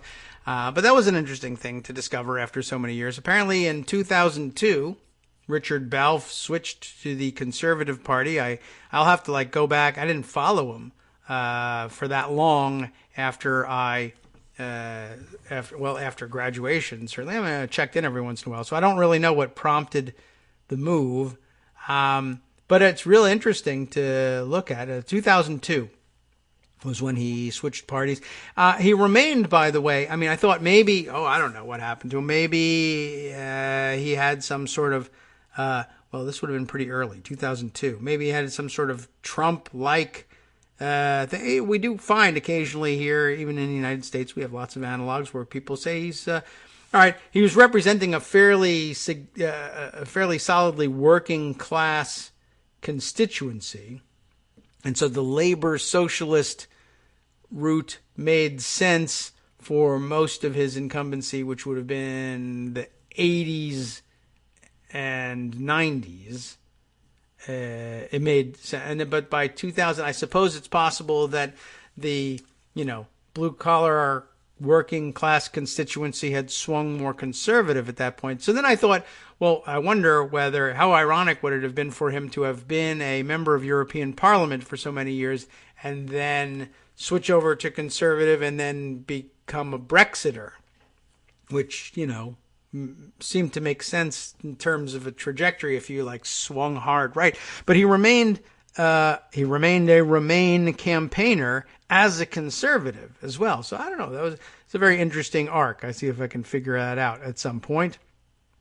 I just thought that was really sort of an odd thing to find out after the fact. But there you have it. Anyway, so I have all of I have some relatively old school Rose themed campaign paraphernalia packed away in the basement in the boxes left over from those days, which is pretty interesting too. And then so when I saw it popping up on Twitter again, I thought, hey, that's interesting. And then I thought, oh well, that's it's becoming kind of weird. And they seem to want to bury me for some reason, but it's not me they're talking to. That's the thing I really need to remind, and probably everybody, all of you need to remind yourselves. For the most part, they're not talking about you in particular. Not that it will necessarily save you. That's the way of the world and the way that mass movements work. And sometimes particularly when things erupt into civil war, you're on the right side. I can't believe that you got killed by the people whose support you should have had, or to whom you had thrown your support. Well, it was a big accident, and they just didn't know you the way I did. But anyway, I guess basically, if Twitter fights bother you that much don't have them, is really all I can tell you. And spend more time in the real world and realize people are a-holes everywhere. Even people who are on your side are occasionally a-holes too. And there's really not that much you can do about it. But comfort on Twitter isn't ultimately what we're after here.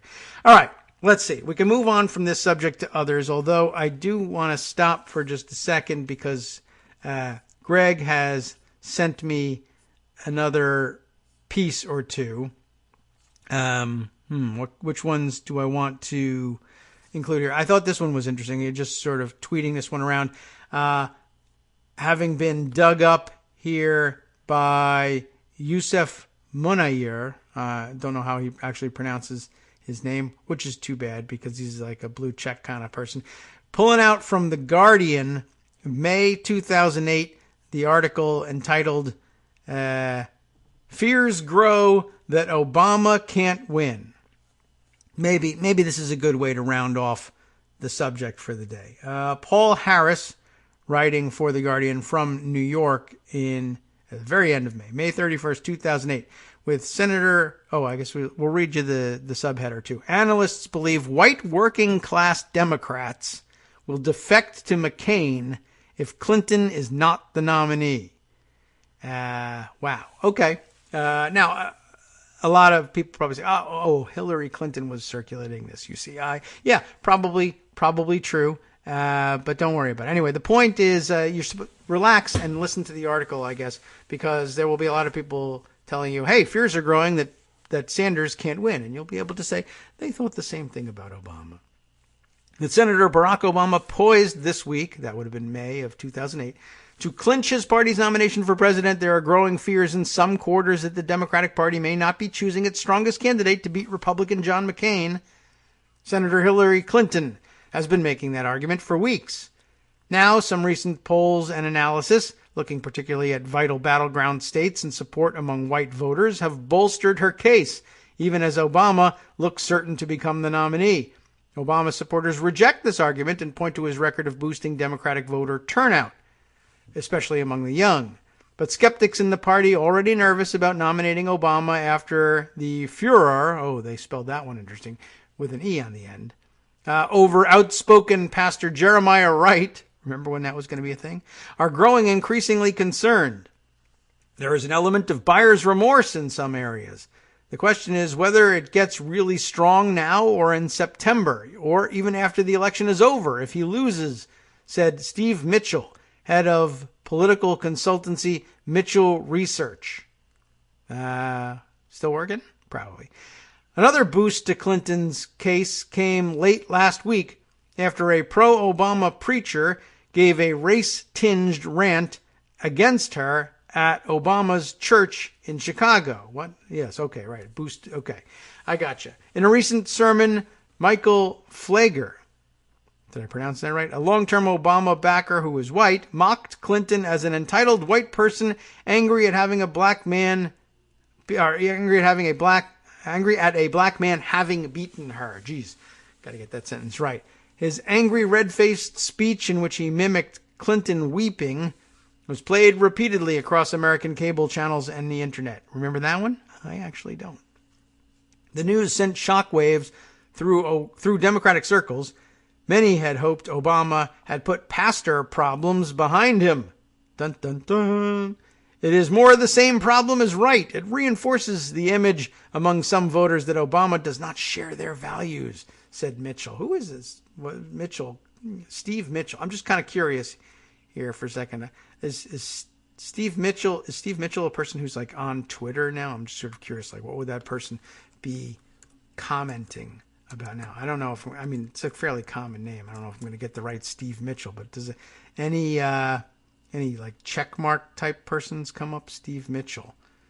I don't know. I mean, maybe I should be. I'll have to look up the guy and see just what's he up to now and what's he saying. I'm just sort of curious. All right, continuing with the article. Where did I leave off? The uproar also lent a disturbingly antagonistic tone to scenes in Washington, D.C., where Clinton and Obama supporters gathered yesterday outside a party rules meeting. Oh my gosh, I remember those days. Called to resolve the problem of the disputed Michigan and Florida primaries. Armando just had an aneurysm. Which Clinton claims as victories.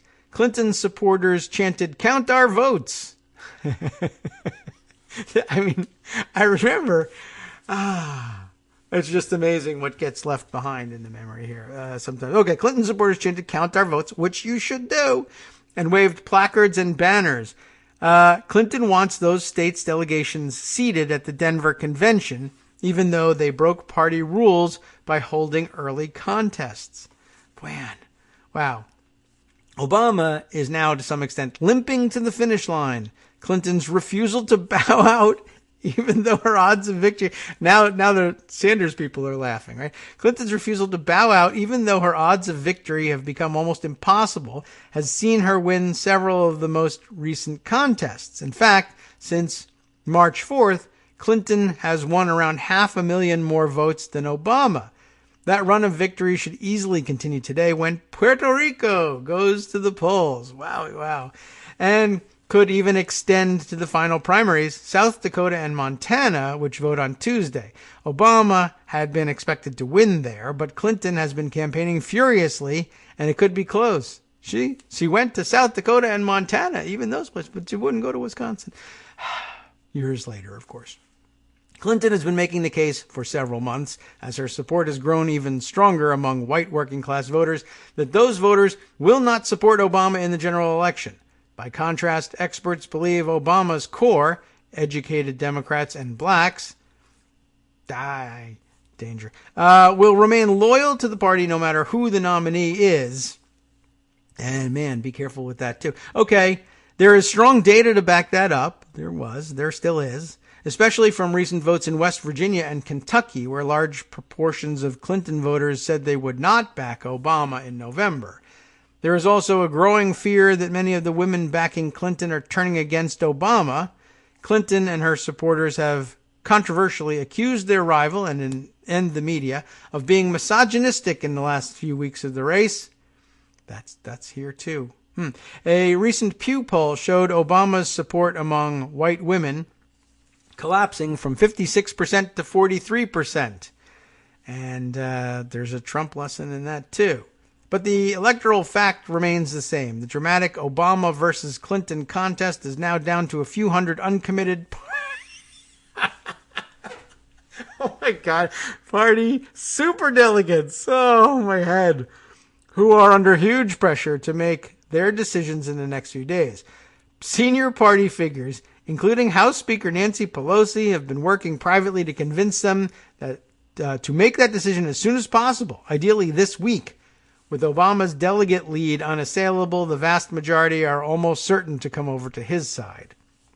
Republican analysts, meanwhile, are surprised about how healthy their party's prospects look in a year when almost all indicators suggested they should lose. So the fundamentals were sound, they were saying. Okay. McCain remains competitive against Obama. He even leads in some key states. Indeed, some research predicts he could romp home against Obama. And it is that prospect, Clinton supporters say, that leads them to keep fighting. They point to Obama's performance in North Carolina as a bellwether. It was his strong win there earlier this month that dealt an almost fatal blow to Clinton's chances. Yet, 2 weeks after that win, polls showed Clinton easily outperformed Obama there when measured against McCain. Clinton has a very strong argument that she is a stronger candidate against McCain. It's just that it has fallen on deaf ears, said Mitchell. How do you like that? Well, it was good for a laugh, if nothing else. And maybe that's all we really need at this point. Okay, just reminding yourself that there have been panics before that, in hindsight, look ridiculous. Does that mean it's going to happen exactly that way again? No. But that's okay. You can... I don't know. I don't know what to tell you about it. Okay. Let's see. Moving on, there are some other subjects, not electoral directly, that need some attention, including Trump, who's a big jerk and everybody hates. I just thought maybe we would throw that in there. Let's see.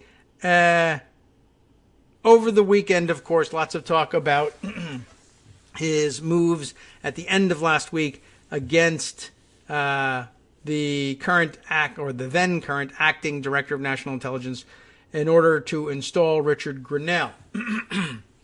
So, two pieces of information that are somewhat important on that.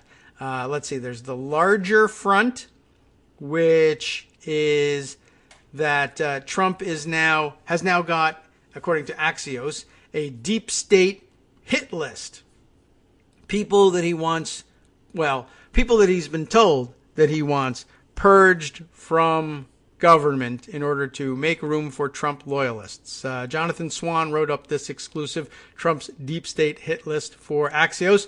The Trump White House and its allies over the past 18 months assembled detailed lists of disloyal government officials to oust and trusted pro-Trump people to replace them, according to more than a dozen sources familiar with the effort who spoke to Axios. So you should be clear on this. The dozen sources are probably the people who did all of this work. I suppose there could be one or two people who oppose the idea, but the idea that Trump is doing it, of course, is ridiculous. These guys were doing the work while Trump was snacking on hamburgers and Cheetos, and they handed him lists, and he said, okay, sure. You say they're disloyal, I believe it. That's the way it went with Yovanovitch. These people who you are sitting with right now, who you say you don't know and later will disavow knowing at all, are telling you she was disloyal, and their instant reaction is very predictable. Disloyal, get rid of her. And they capitalize on it. Now we know we can get rid of other people. And so the worst of the worst inside the Trump administration have found a secret tool by which, for the moment, they've been able to capture the president's attention and promises that he'll purge these people. If they can keep his focus on that, then they might actually be in a position to start, kicking people who are sitting in fairly significant positions, to which they've been confirmed by the Senate in some cases, out of their jobs and replace them with acting lunatics from elsewhere. All right, so driving the news, the Axios subheader here says, by the time President Trump instructed his 29-year-old former body man and new head of presidential personnel to rid his government of anti-Trump officials, he'd gathered reams of material to support his suspicions. While Trump's distrust has only intensified since his impeachment and acquittal, he has long been on the hunt for, quote, bad people inside the White House and the U.S. government and fresh pro-Trump options. Outside advisors have been only too happy to oblige. In reporting this story, I've been briefed on or reviewed memos and lists the president received since 2018 suggesting whom he should hire and fire. Most of these details have never been published. But by the way, if you're looking for I guess take that with a grain of salt in that he's been getting these things since 2018, but he's such a slug, he just doesn't move on these things. He's busy stuffing his face and playing golf. And in between, if you can get him pissed off at one or two people, you really got to pick your targets. Whether there's going to be widespread purges depends on his attention span. And that's not a good bet, but they might be able to say, well, they might be able to prepare a memo and say, sign this with a stroke of a pen. We can get rid of 10, 15, 20 at a time. He might go for that option. All right. Some of the details that have never been published. A well-connected network of conservative activists with close ties to Trump and top administration officials is quietly helping develop these never Trump/pro-Trump lists, and some sent memos to Trump to shape his views per sources with direct knowledge. Members of this network include Ginny Thomas, the wife of Supreme Court Justice Clarence Thomas. Bad situation really there. And Senate Republican staffer Barbara Ladine, who, by the way, has always been close to Mike Flynn, the spy, and is wrapped up in all of his shenanigans as well. The big picture, since Trump's Senate acquittal, aides say the president has crossed a psychological line regarding what he calls the deep state. He feels his government, from justice to state to defense to homeland security, is filled with snakes. He wants them fired and replaced ASAP, except he doesn't know who they are or how to get rid of them. He's a very dumb guy, really, and easily manipulated, and that's a problem. I think it's a very positive development, said Rich Higgins, who served on Trump's National Security Council in 2017. H.R. McMaster removed Higgins after he wrote a memo speculating that Trump's presidency faced threats from Marxists, the deep state, so-called globalists, bankers, wink wink, Islamists, and establishment Republicans. What a collection, huh? Famously love working together. Establishment Republicans plus bankers and Islamists. Well, bankers, yes. But, bankers is supposed to mean Jews. Anyway, this was long before the full scope of the FBI's Russia investigation was well known to Trump and his aides. Higgins told me, the Axios dude, on Sunday that he stands by everything he wrote in his memo, but I would probably remove bankers if I had to do it all over again, and I would play up the intel community role, which I neglected. So anxious was he to get at the Jews just then. Let's get to the memos. The Jesse Liu Memo. Shortly before withdrawing the nomination of former D.C. U.S. Attorney for a top Treasury role, the president reviewed a memo on Liu's alleged misdeeds, according to a source with direct knowledge. Ladine wrote the memo, and Ladine's been a target on the show before, too. She wrote the memo, and its findings left a striking impression on Trump, per sources with direct knowledge. Ladine declined to comment. A source with direct knowledge of the memo's content said it contained 14 sections building a case for why Liu was unfit for the job for which Treasury Secretary Steve Mnuchin selected her. He's a banker, including not acting on criminal referrals of some of Justice Brett Kavanaugh's accusers. Right? You get that? She did not try to charge some of Kavanaugh's accusers with federal crimes. So she's out. Signing the sentencing filing asking for more jail time for Mike Flynn, a friend of Ladine's and a co-conspirator. So there you go. Trying to get Flynn put in jail for being a spy and a traitor. Damn it. What about holding a leadership role in a women's lawyers networking group that Ladine criticized as pro-choice and anti-Alito? Aha. This is some memo here. Now, what about this one? She didn't indict Andrew McCabe. Gotta go. And, of course, dismissing charges against violent inauguration protesters who plotted to disrupt the inauguration. Remember, they burned that trash can, and everybody had to squat down on the pavement and take a picture of it as though D.C. were in flames. Well, she didn't prosecute them, so gotta go. Neither Liu nor the White House would, of course, respond to requests for comment. Between the lines, they say, the Liu memo is not the first such memo to reach the president's desk, and there's a common thread in Groundswell, a conservative activist network that's headed by Thomas and whose members include Ladine.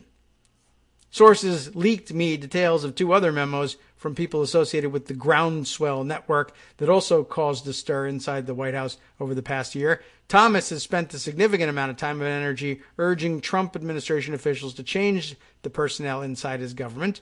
This came to a head early last year, but what did we see as a result?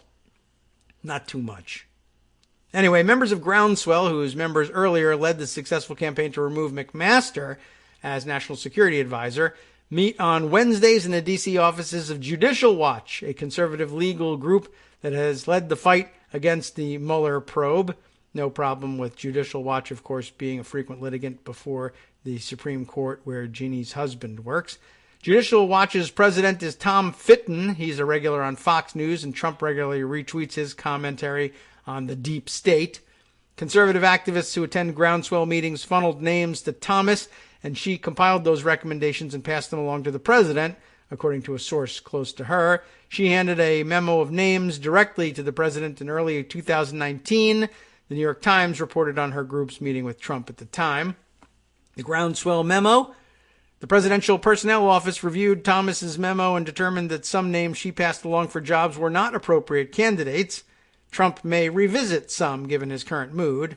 That is to say, they were so terrible they couldn't be used then, but now they could be. Potential hires she's offered to Trump, per sources with direct knowledge: Sheriff David Clark for a senior Homeland Security role. Remember that? That didn't fly last time. Fox News regular and former Secret Service agent Dan Bongino, is that how he says it? I don't know. I see his name on Twitter all the time, for a Homeland Security or counterterrorism role.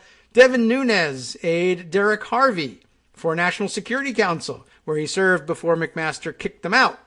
And radio talk show host Chris Plant for press secretary. They need another one of those. Federalist contributor Ben Weingarten for National Security Council as well. Here's what they're hearing about all of this. In one extraordinary... These memos created tension inside the White House as people close to the president constantly told him his own staff, especially those running personnel, were undermining him. And White House staff countered that they were being smeared. So all the good stuff. All the stops being pulled out on this one. State Department memo. There's another one here, which maybe we can wrap up before we finish up for the day. In one extraordinary incident last year, President Trump passed along another action memo to his then head of presidential personnel, Sean Ducey, since pushed to state and replaced with former body man John McCain. People familiar with the January 2019 memo say it came from conservatives associated with Groundswell, though nobody I've spoken to has claimed credit for it. According to sources briefed on the incident, the memo was in large part an attack against Ducey. The memo accused him and a colleague in the State Department of obstructionism and named several State Department officials who need to be fired. This list named former Deputy Secretary John Sullivan, Deputy Undersecretary for Management Bill Todd, and Undersecretary for Political Affairs David Hale, who later testified in the impeachment hearings. Woohoo! Todd and Hale are career Foreign Service officials serving in positions typically reserved for career officials. Sullivan is now the U.S. ambassador to Russia. Gee whiz. The memo ended with an allegation that Ducey had sneakily changed the name of an appointment Trump had already agreed on. Wow. Swapping out Mira Ricardel perhaps, for Sean Cairncross to run the Millennium Challenge Corporation. That is some obscure crap there. Sources briefed on the matter say this particular charge was false on its face because Cairncross was nominated in January of 2018, months before Ricardel was briefly discussed as an alternative, per sources with direct knowledge. I don't know. Sounds like a lot of garbage and a lot of chaos, which they love. Bottom line, as the New York Times' Peter Baker wrote, if you believe him, in some of the most critical corners of the Trump administration, officials show up for work now, never entirely sure who will be there by the end of the evening, themselves included. Groundswell is an influential driver of that uncertainty. Its members have been working toward this moment for 3 years, which is too long, really. They have lists, they have memos, and they have the president's ear, which is gigantic, by the way, and covered with greasy, disgusting hair. Okay, one last thing I need to throw in there on this front is this, right? All of the leading indicator of all this stuff being the Grinnell placement. Politico, Natasha Bertrand, is that right? Did she have this story? Yes, she did. How about this? The more influential piece of all this, perhaps, it might drive more than anything else. Trump's new intel chief, Grinnell, was a Trump critic in 2016. Richard Grinnell, the acting director of national intelligence, has been described as a Trump loyalist, but that wasn't always true, Natasha says. Let's jump right down to it. Let's see. He's been a Trump loyalist, of course, using his Twitter account to boost the president's policies on everything from 5G and NATO to the Iran deal and the economy. But Grinnell wasn't always a Trump supporter. In 2016, before the New York real estate mogul became the GOP presidential nominee, Grinnell called Trump dangerous, quote, dangerous, and spoke out regularly in favor of then Ohio Governor John Kasich, according to deleted tweets recovered via a joint inquiry by Politico and the cybersecurity firm Nisos, N-I-S-O-S. How do you like that? He's dangerous, read one deleted Grinnell tweet from March 24th, 2016, the day Trump tweeted that, quote, NATO is obsolete and must be changed to additionally focus on terrorism as well as some of the things it is currently focused on. A famously well-crafted tweet. The tweets underscore a key irony of the Trump era. Some of the president's fiercest critics during the 2016 race have since transformed into his most passionate defenders, including Secretary of State Mike Pompeo, who warned that Trump would be an authoritarian president back when that was a bad thing. GOP Senator Lindsey Graham, who denounced Trump as a race-baiting, xenophobic, religious bigot who would destroy the Republican Party. Unlike the other guy who's this, that, and the other thing and will destroy the Democratic Party. And acting Chief of Staff Mick Mulvaney, who called Trump a terrible human being right before the 2016 election. Grinnell seems to have undergone a similar evolution. So maybe that saves him, because Pompeo is still there and working. Lindsey Graham is still there and working. Mick Mulvaney is still there and working. And they have the presidency here too. So maybe it'll be just fine. I don't know. But I guess if you can survive that, then you can survive anything. And I guess if you can survive that and anything, then what are you worried about if you show up in a groundswell memo? The whole thing is just unbelievable. They love chaos. There's really no other way to put it. Anyway, so I told you that I had to do some Trump roundup after all at the end of this thing, though I am looking forward to a relatively quiet day or two while Trump is abroad, and we can get back to this and other subjects tomorrow when we return. For now, though, time to turn things over to Justice Putnam for the West Coast Cookbook and Speakeasy, and I'm sure that if you were craving other content of substance, he will have your number coming up next. Look, I already see Shelby Pearson's name on the list. Back to that story. Good. From Daily Kos Radio on networksradio.com. You have been listening to the Kagro in the Morning Show with David Waldman. Here's some other stuff he's got on tap for you here. A federal DEA agent has been arrested and accused of conspiring with the cartel to launder money. And what else we got? Don't let Trump know, but the EPA is concerned that non-stick and stain-resistant compounds found in drinking water may pose a health risk. Remember when we covered that DuPont story a while back? Good. We'll get an update next.